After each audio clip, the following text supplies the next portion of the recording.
Hello children, how are you all? Hope you all are doing well. Welcome to Electron Chemistry Center.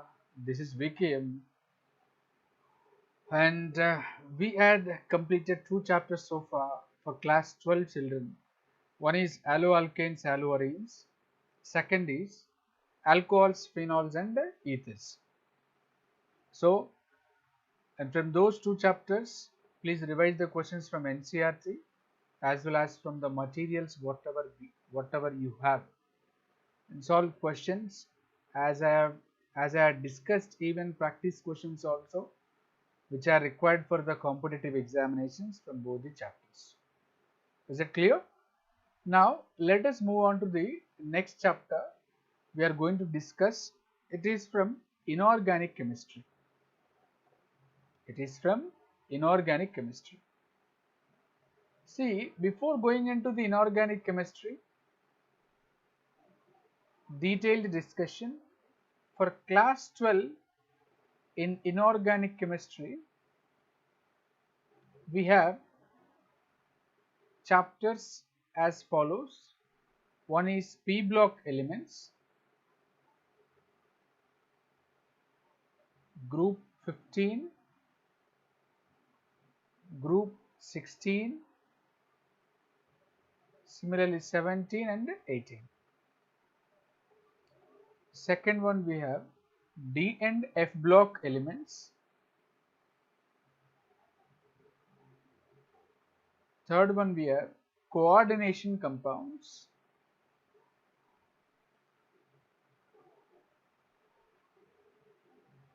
Fourth one we have metallurgy, or general principles in isolation of elements. These are the four chapters we have for inorganic chemistry, right children? And these four chapters will be discussed in our regular sessions on YouTube. And now I'll be giving this syllabus as per the last academic year, and for CBSE children for class 12 group 15 elements has been removed, so please make a look on it. Okay, so but as I am dealing for all the boards, not only for the CBSE, even state board children also there, that's why I am dealing group 15 elements here. Is it clear for you? If it is not there and not useful, please skip it, not an issue. Okay, right, let's see that. So in P block elements, we will be talking about 15th group elements are also said to be nitrogen family. Nitrogen family.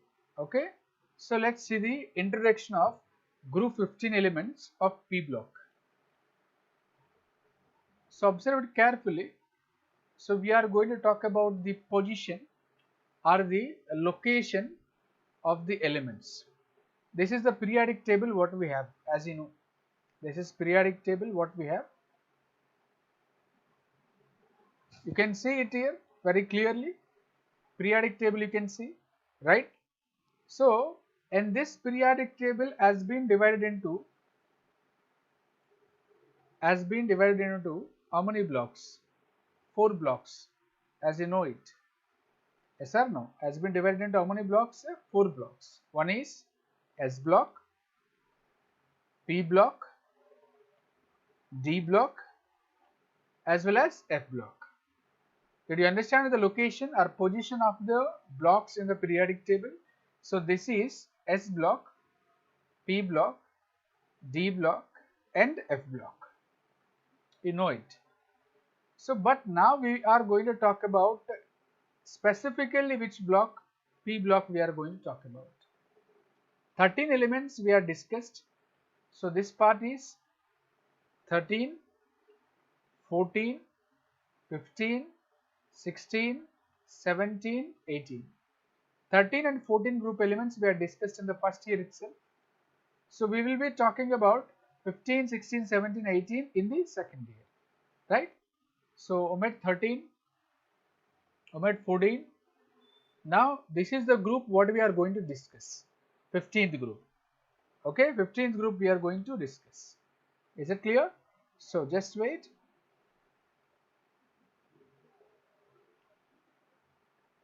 Hope it is fine now. Yeah. So group 15 elements consisting of elements nitrogen, phosphorus, arsenic, antimony and bismuth. And bismuth. These are the elements we have in the group 15.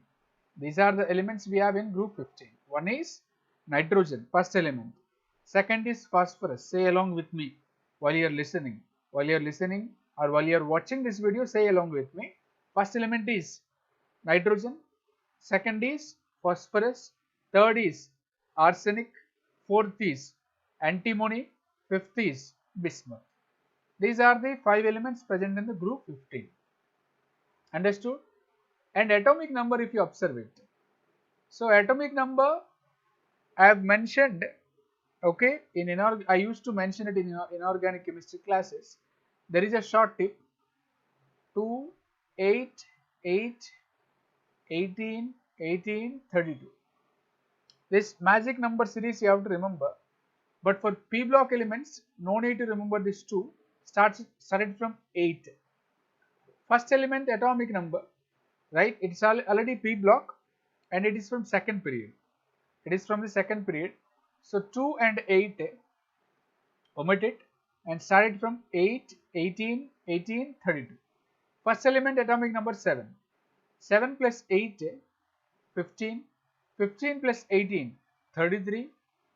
33 plus 18, 51. 51 plus 32, 83. This is the way how to remember the atomic number of the elements, right? So we have 5 elements here: nitrogen, whose atomic number 7, phosphorus 15, arsenic 33 sorry, antimony 51, bismuth 83. Clear? So nitrogen family members, which are also called as nicogens,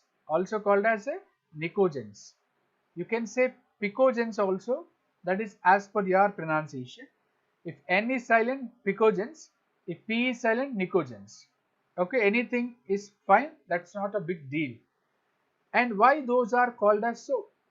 Actually, the compounds of this family produces strong odor or a bad smell or a pungent odor.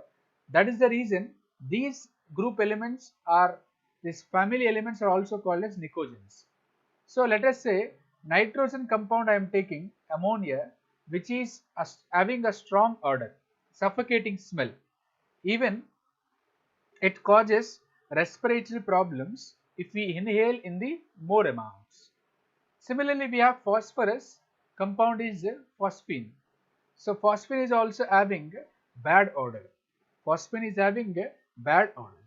See how we have H2S. H2S is having rotten egg smell. It is a phosphine, rotten fish smell. If fish is spoiled, how does, okay, it smells. The similar way, phosphine also smells. Hence these type of compounds are said to be, these type of elements are said to be nicogens, right? So nico means bad odor, pungent odor. Gen means producing. Because compounds of these elements are poisonous in nature, or form suffocating compounds. Hope that is clear. So under the introduction, atomic number elements have been clear for you. Now let's talk about occurrence. Occurrence in the sense where they are available, how they are available, okay, what is their abundance in earth crust or in atmosphere. We are going to talk about it. Understood? First element we are going to talk about it is nitrogen. As you know, majority of the atmosphere is occupied by nitrogen. 78% of nitrogen is there, right? As well as it is in the form of nitrates. In combined form, it is in the form of nitrates. Means nitrogen is available in the earth crust in the form of nitrates. One is Chile saltpeter and another one is Indian saltpeter. Chile saltpeter formula NaNO3, Indian saltpeter formula KNO3, right? So generally there is always, for most of the children there is always a confusion arises between sodium nitrate and potassium nitrate. So why? Because they will ask you the formula in such a way that write the formula of Indian saltpeter or what is the formula of Indian saltpeter? Sometimes because of the confusion they will write NaNO3. To avoid this confusion, I will tell you a small tip. First of all, you should remember that nitrogen is available in the form of nitrates. One is sodium and another one is potassium nitrate. But you should know the formula. Indian saltpeter. Indian. Okay. So starts with K. Generally, India is a country which is king of all countries. Just assume that statement. India is the king of all countries. Being an Indian, we should definitely praise our country, right? Being an Indian. So that's the reason Indian saltpeter. Being an Indian, okay, I am just praising our country. We are just praising our country. Indian is king of all countries. So K, that means king. So K means here KNO3. Means Indian saltpeter means KNO3. Obviously, the other saltpeter what we have, chili saltpeter. If this is KNO3, other one must be sodium nitrate.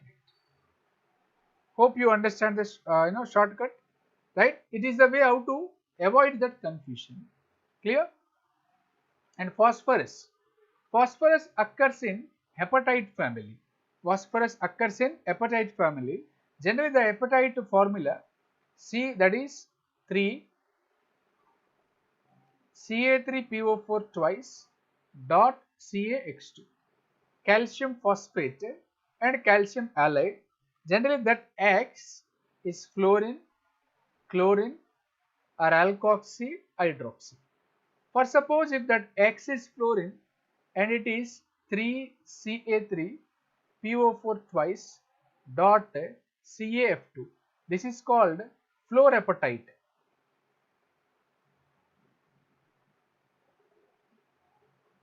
If X is chlorine, then 3Ca3PO4 twice dot CaCl2, then it is fluorapatite. So our element phosphorus is majorly found in fluorapatite as well as chlorapatite. Or else in a simple way you can say in hepatite family you can see the phosphorus, right? So this hepatite, fluorapatite especially, that is present in bones as well as in living cells. Bones of living cells, fluorapatite is present. So the formula you have to remember. Sometimes they will ask you the formula. This is easy to remember. This formula is easy to remember than this formula. Clear? And if you observe that bismuth, arsenic, antimony, their availability is very less, of course.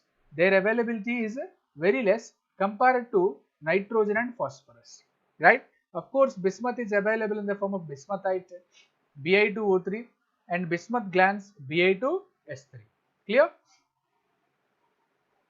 Let's see simple MCQs. The element belonging to the group 15, that is phosphorus, as you know. The atomic number of bismuth, that's the last element, having heaviest atomic number, 83. Indian saltpeter, without any doubt you can say Indian is a king of all countries. So starts with K, so it must be KNO3. Understood? If it is chili saltpeter, then NaNO3. Phosphorus occurs in which family? Phosphorus occurs in which family, children? Hepatite family. So option B is the correct answer. Is it clear for you? So let's talk about next topic is electronic configuration, physical properties of 15th group elements. We are going to talk about electronic configuration. So electronic configuration, just I am recalling first year few concepts. According to Aufbau's principle or building up principle, an atom is built up by progressively adding electrons. We have to add electrons into various atomic orbitals progressively. That progressive filling of various atomic orbitals, right, can be given with the help of Euler's diagram. Can be given with the help of Euler's diagram. That you can see the diagram, the animated picturization that you can see, right? So I'll play it once again. Let's see. 1s to 2s, 2s to 2p. So this is the way of filling. That way of filling, if you observe it, how it is moving, right? So this is Euler diagram, as you are well aware of it.